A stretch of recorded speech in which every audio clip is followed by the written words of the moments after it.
Insulin rezidentmiz. Aynan bu so'z aytilganda siz sahrmi deb o'ylaysiz yoki bo'lmasa vaznni oshib ketishiga sabab bo'luvchi faktor deyiladi. Aslida-chi, insulin rezidentness nafaqat vaznga yoki sahrni kelib chiqishiga sabab bo'ladi. Bu butun tanamizda kelib chiqayotgan problemalarni bittasi. U organizmda energiyani yoqmasdan turib tanada yig'ila boshlaydi. Chiqib ketmasdan turib sizni tanangiz hamma xilqatlarga to'lib boradi. Va biz shamollashdan chiqmaymiz. Biz kasalliklardan chiqmaymiz. Dorilar qabul qila boshlaymiz. Har xil muolajalar olasiz.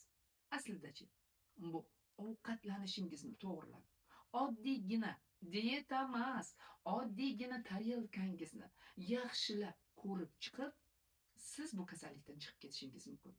Agar bu sizga qiziq bo'lsa, demak Telegram gruppamdan juda o'zingizga kerakli bo'lgan ma'lumotlarni olishingiz mumkin. Yana bitta haqiqat.